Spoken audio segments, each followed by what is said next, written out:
Greetings, this is Scotty Reed for Black Talk Radio, and I just wanted to make some commentary on the attack on the bus in Bulgaria that killed all those Israeli people and injured them. I think it's something like 7 people killed. I don't know the exact number or how many were injured. First thing I'd like to do is offer my condolences to the victims of that bombing.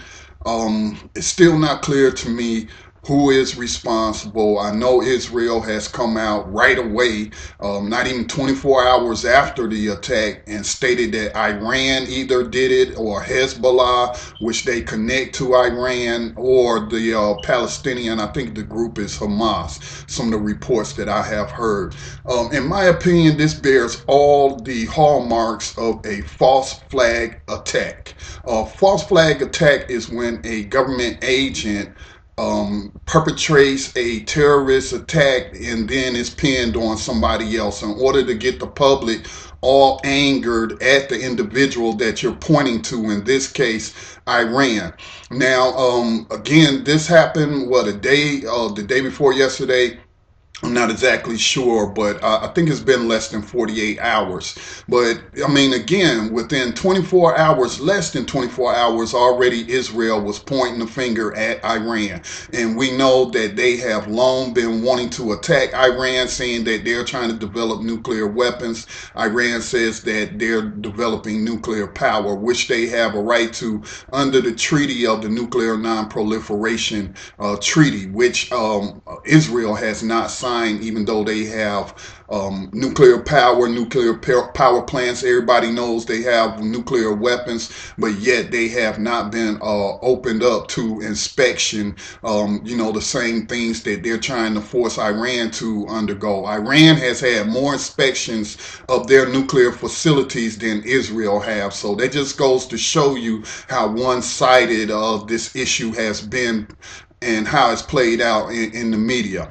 Now, today they released a picture of the alleged bomber who, in all honesty, to me, he looks like, what's that guy named? Howard Stern, the shock jock, Howard Stern. He's a pasty white fella with very long hair. He's standing in the middle of the bus terminal with a backpack on, and they're saying that he had a Michigan driver's license and all of that. And that just brought to my remembrance less than 24 hours after the attack on the Twin Towers in New York City. They found a driver's license that belonged to one of the hijackers. Now, just think about how improbable that is. And so, again, this just bears all the hallmarks of a false flag terror attack.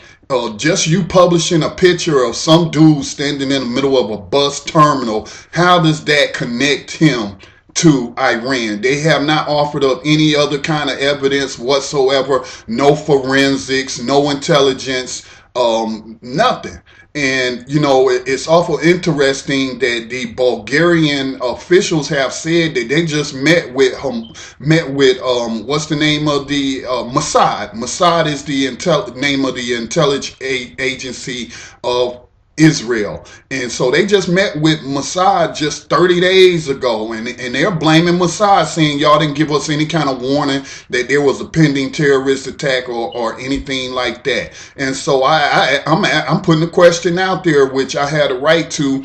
I don't have any evidence, but to point to Mossad, but neither does Israel have any evidence. And Iran, for its part, has condemned the attacks and said, terrorism has no place in the world, and that, it's just an assault on innocent people. And so, and then just days after, no, not days after, but we know Hillary Clinton went to Egypt, where her motorcade was bombarded with tomatoes by the Egyptian people, who are still angry that the United States upheld this dictator over them for all these decades and supplied them with the weapons that was used to oppress the Egyptian people.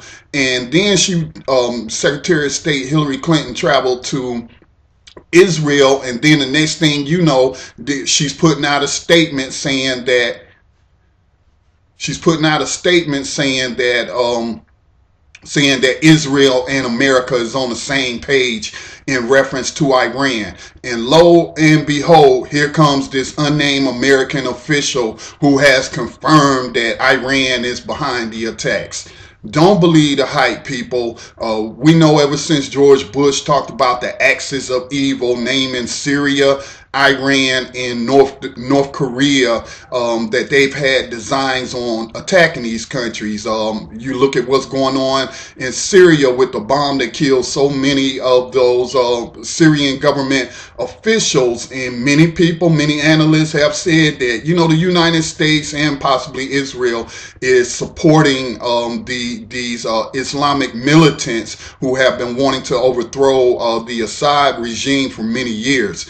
And so, you know, it's just interesting to me that people are not recognizing the fact that you can't believe everything you read in the media. And I don't see any of the mainstream news organizations asking the pertinent questions.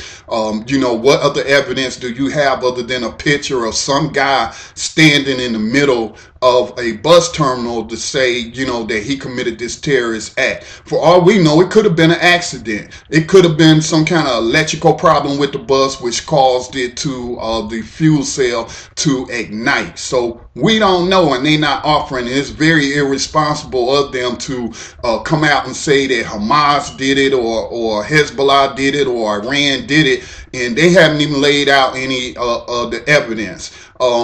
For those who tune in to my show on a regular basis, we do Political Prisoner Radio on Thursday nights at 8 o'clock p.m. And so, you know, COINTELPRO, if you ever heard of COINTELPRO, the Congress did a investigation in COINTELPRO, and they were planning fake stories to demonize whoever their targets were, you know, usually some black nationalist or liberation organization.